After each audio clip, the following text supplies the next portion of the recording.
மற்றவங்களுடைய மனசை வேதனைப்படுத்துற மாதிரி நான் நடந்துகிட்டேன் சுவாமி. அதெல்லாம் கூட உமக்கு வேதனைப்படுத்திச்சு இல்ல, என்ன மன்னிச்சிடும் சுவாமி. இனிமே நான் யாருடைய மனசையும் நான் புண்படுத்த மாட்டேன். எங்க அப்பா அம்மாவுக்கு தெரியாம ரகசியமான பாவத்துல எல்லாம் நான் ஈடுபட்டேன் சுவாமி. என்ன மன்னிச்சிடும் கர்த்தாவே. கேளு, அந்த ரத்தம் இப்போ உன்னை மன்னிக்கும். 1 யோவான் 1:7 சொல்லுது, இயேசுவின் ரத்தம் சகல பாவங்களையும் கழுவி சுத்திகரிக்கும்.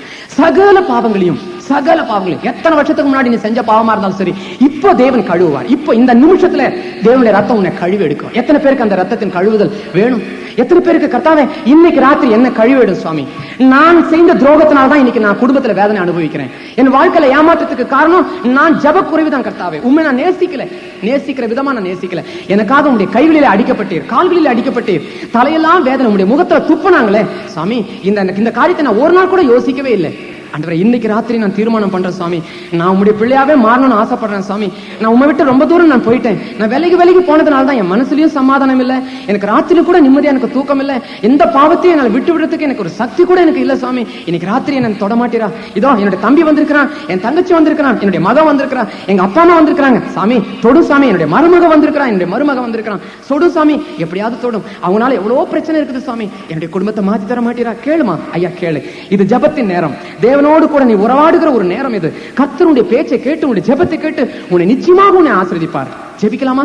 எல்லாரும் ஜெபிக்கலாம். கண்களை மூடுவோம். கண்களை மூடி இருதயத்தினுடைய கண்களை திறந்தா இயேசு கிறிஸ்துவினுடைய கால்களை நீ பார்க்கலாம், அவருடைய கைகளை நீ பார்க்கலாம், அவருடைய தலையில அடிக்கப்பட்ட அந்த ரத்தம், அந்த ரத்தத்தின் துளிகள் வழிகிறத நீ பார்க்கலாம். இப்பவே நீ பார்க்கலாமே, இப்பவே நீ பார்க்கலாம். நீ கண்களை மூடி இருதயத்தை கண்ட மாத்திர திறந்து பாரு, உன்னுடைய இருதயத்தை திறந்து பார். கர்த்தாவே, நான் இப்ப உன்னை பார்க்கணும் சாமி, உன்னுடைய கல்வாரி காட்சியை நான் பார்க்கணும் என்று சொல்லி ஒரு நிமிஷம் கேட்டுப்பார். அந்த ரத்தம் உன்னை கழுவி எடுக்கும். எத்தனை பேருக்கு அந்த ஆசீர்வாதம் வேணும்? இயேசு இந்த ரத்தத்தினால கழுவப்பட்டு எத்தனை பேர் இந்த இடத்தை விட்டு போகணும்னு ஆசைப்படுறீங்க? கர்த்தர் உங்களை ஆசீர்வதிக்கட்டும். தீர்மானம் எடுங்க. 2 நிமிஷம் நேரம் உங்களுக்கு நான் தரேன். தீர்மானத்தின் சமயம் இது. இன்னைக்கு முதல் நான் கர்த்தருடைய பிள்ளை, அவருடைய ரத்தத்தினால் நான் கழுவப்படணும் என்று சொல்லி தீர்மானம் எடுத்தவங்களுக்கு மாத்திரம் நான் முதலாவது நான் ஜெபிக்க போறேன். ஜெபிக்கலாம். 2 நிமிஷம் நேரம் ஜெபிப்பான். உள்ளமெல்லாம் உருகுதையோ உத்தமனை நீ நினைக்கையிலே, உம்மையல்லா வேற தெய்வம் உண்மையாய் இல்லையே, கள்ளனின்று தள்ளிடாமல் அள்ளி என்னை ஆணைக்கவா, சொல்லடங்கா நேசத்தாலே சொந்தமாக்கி கொண்டிரே, எத்தன் என்னை உத்தமனாக்க சித்தம் கொண்டீரின் ஏசையா, ஏத்தனையாய் துரோகம் நான் செய்தே, அத்தனையும் நீ மன்னித்தீ, ராத்தம் சிந்த வைத்தனே நான், அத்தனையும் என் பாவமல்லோ, கர்த்தனேயு அன்பு கீடாய் நீத்தம் செய்வேன் சேவையே, ராத்தம் சிந்த வைத்தனே நான், அத்தனையும் என் பாவமல்லோ, கர்த்தனேயு அன்பு கீடாய் நீத்தம் செய்வே சேவையே. உள்ளமெல்லாம் உருகுதையா, உத்தமனை நினைக்கையிலே. கிருபை நிறைந்த கர்த்தாவே, திரண்டு வந்திருக்கிற இந்த மக்கள், வலதுகைக்கும் இடதுகைக்கும் வித்தியாசம் தெரியாத மக்கள் என்று நீர் பரிதபித்திர சுவாமி. அதே மக்கள் தான் இவர்கள், அதே மக்கள் தான் சுவாமி. பலமுறை தோற்று போனவர்கள், பலமுறை வேதனையை அனுபவித்தவர்கள் சுவாமி. இதுவரைக்கும் அனுபவித்த வேதனைகள் போதும் இயேசு சுவாமி. இதுவரைக்கும் அனுபவித்த துன்பங்கள் போதும் இயேசு சுவாமி. இதுவரைக்கும் அனுபவித்த வியாதிகள் போதும் இயேசு சுவாமி. இன்றைக்கு ராத்திரியாவது எனக்கு விடுதலை கிடைக்காதா என்று நம்பி வந்திருக்கிறார்களே, நீர் அவர்களை ஆசீர்வதிக்காமல் போனால் யார் அவர்களை ஆசீர்வதிக்க முடியும்?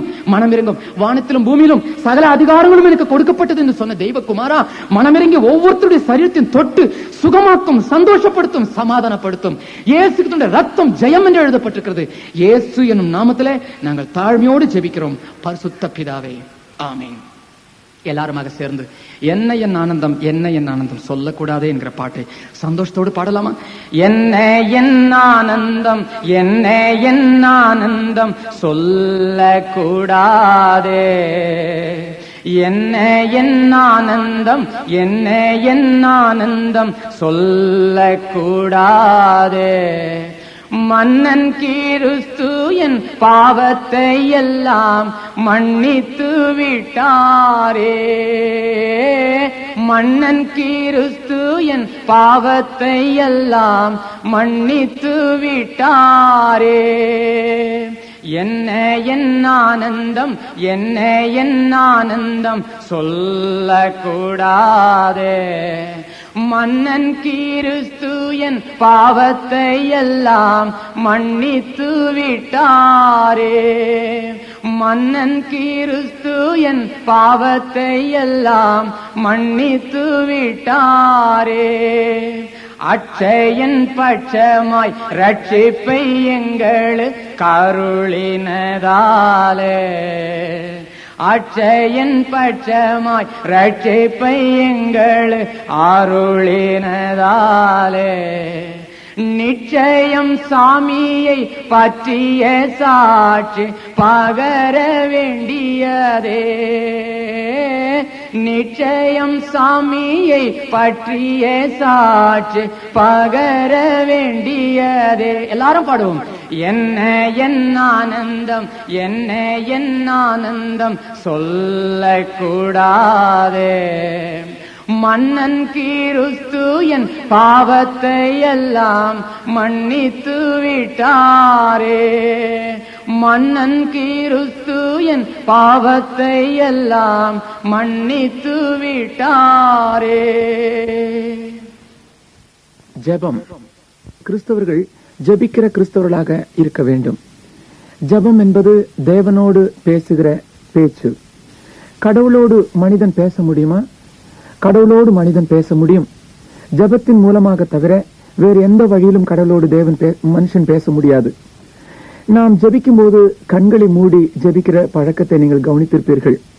கண்களை மூடுகிறதனுடைய காரணம் என்னவென்றால், நாம் ஒரு உருவத்திற்கு முன்பதாகவோ அல்லது ஒரு படத்திற்கு முன்பதாகவோ ஒரு விக்கிரகத்துக்கு முன்பதாகவோ நாம் ஜெபிக்கவில்லை. ஜீவிக்கிற தெய்வத்துக்கு முன்பதாக எந்த இடத்திலும் எந்த நிலைமையிலும் நாம் ஜெபிக்க முடியும். ஆகவே இருதய கண்களை திறந்து சரீர கண்களை மூடும் போது தேவனை நாம் தரிசிக்க முடிகிறதா இருக்கிறது. தேவன் நமக்கு முன்பதாக இருக்கிறார். ஜெபிக்கிறவர்களுடைய ஜெபத்தை கேட்க அவர் ஆசையோடு கூட இருக்கிறார். ஆகையால் தான் அவருக்கு பெயரே, நம்முடைய தெய்வத்துக்கு பெயரே ஜெபத்தை கேட்கிற தேவன் என்று சொல்லப்படுகிறது. இன்றைக்கு அநேகர் ஜெபத்திலே கண்களை திறந்து பார்த்து கொண்டு இங்கும் அங்குமாக நடந்து கொண்டு கால்களை நீட்டிக்கொண்டு ஜெபிக்கிறார்கள் அல்லது படுத்துக்கொண்டு ஜெபிக்கிறார்கள். இவைகளுக்கெல்லாம் காரணம் என்ன தெரியுமா? தாங்கள் யாரோடு பேசுகிறோம், யாரோடு ஜெபிக்கிறோம் என்கிற அந்த நிலைமை அவர்கள் அறிந்து கொள்ளாததனாலே தான். ஆகவேதான் அந்த பயபக்தி அவர்களுக்குள் வருவதே கிடையாது. நீ ஜெபிக்கும் போது ஆகாசத்தையும் பூமியும் உண்டாக்கின சர்வ சக்தியுள்ள ஒரு தெய்வத்துக்கு முன்பதாக நிற்கிறாய் என்பதை நீ நினைத்துக் கொண்டால் உன்னை அறியாமலே உனக்கு ஒரு பயம் உண்டாகும், உன்னை அறியாமலே உனக்கு ஒரு நடுக்கம் உண்டாகும். இன்றைக்கு இந்த ஜெபத்தை குறித்து அநேகர் அசதியாக கூட காணப்படுகிறதை நான் கவனிக்கிறேன். அநேக கூட்டங்களிலே பார்க்கும்போது இதை குறித்த சரியானபடி நம்பிக்கை இல்லாதவர்களாக நான் பார்க்கிறேன். ஒரு மந்திரி வரும்போது நீ மரியாதை கொடுக்கிறாய், ஒரு ராஜா வரும்போது நீ மரியாதை கொடுக்கிறாய், அல்லது ஒரு பிஷப்போ அல்லது உனக்கு மேலுள்ள அதிகாரிகளோ வரும்போது உன்னை அறியாமல் நீ எழுந்து நின்று மரியாதை கொடுக்கிறாய். ஆனால் ஜீவிக்கிற தேவன் வரும்போது நீ படுத்துக்கொண்டே நீ பேசுவாயா? ஜீவிக்கிற தேவன் உனக்கு முன்பதாக நிற்கிறதை நீ உணர்ந்தால் நீ உட்கார்ந்து கொண்டே நீ பேசுவாயா? முழங்கால் படியிட்டு கைகளை கூப்பி கண்ணீரோடு பயபக்தியோடு நீ பேச உனக்கு தைரியம், உனக்கு ஆசை உண்டாக வேண்டாமா? அந்த பயம் உனக்கு ஏன் உண்டாகவில்லை? இன்றைக்கு அநேக சிறு பிள்ளைகள் முதல் பெரியவர்கள் வரைக்கும் அநேகர் இதை அலட்சியப்படுத்துகிறதை கவனிக்கிறேன். அன்பானவர்களே, தேவனை உண்மையாய் நேசிக்கிற உங்களுடைய வாழ்க்கையானது ஜப வாழ்க்கையாக அமையட்டும். அந்த ஜபம் பயபக்தியோடு கூட இருக்கட்டும்.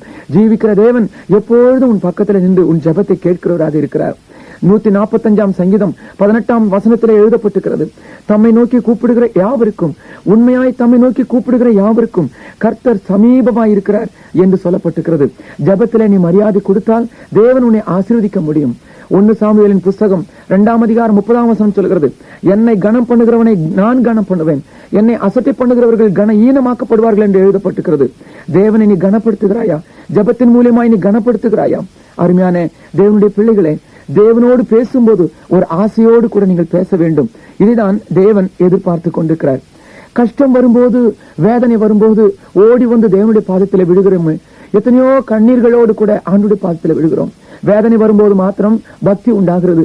கஷ்டங்கள் வரும்போது மாத்திரம் இவர்கள் ஜெபிக்க மாட்டார்களா, அவர்கள் ஜெபிக்க மாட்டார்களா என்று சொல்லி ஆசையோடு இங்கும் அங்கும் ஓடுகிறதை பார்க்கிறோம்.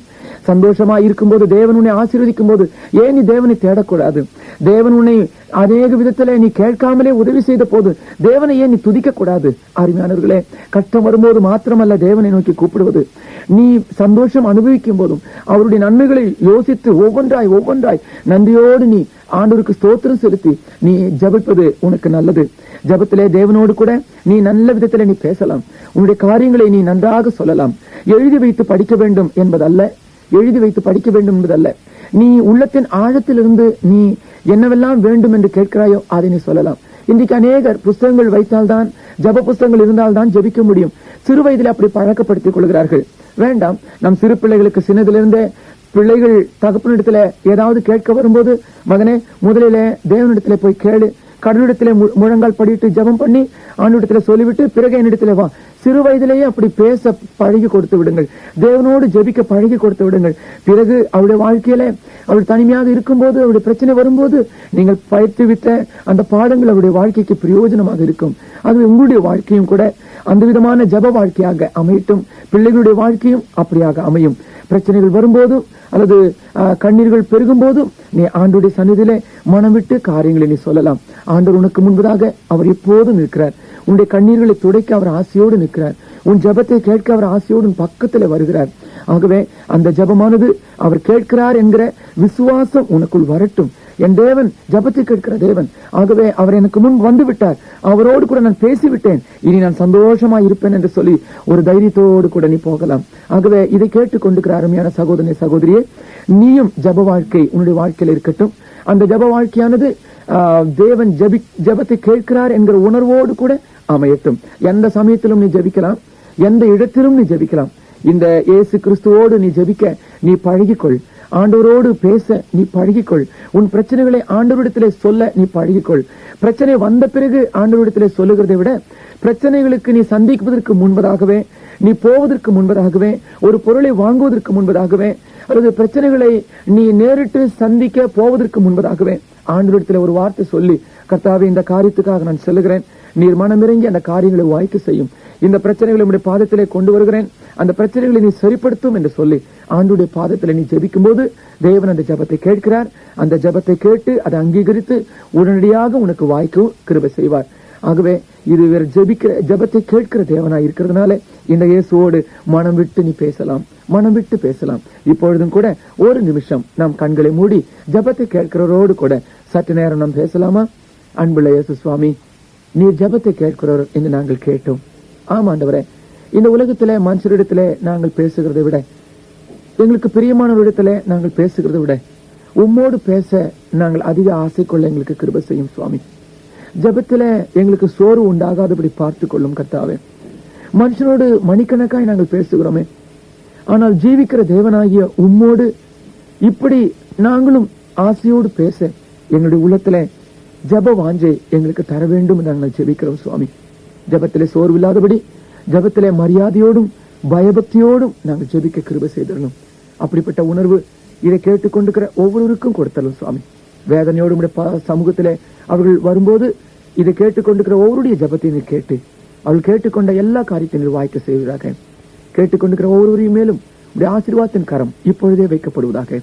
இயேசு என்னும் நாமத்திலே தாழ்மையோடு ஜெபிக்கிறோம் பரிசுத்த பிதாவே, ஆமென்.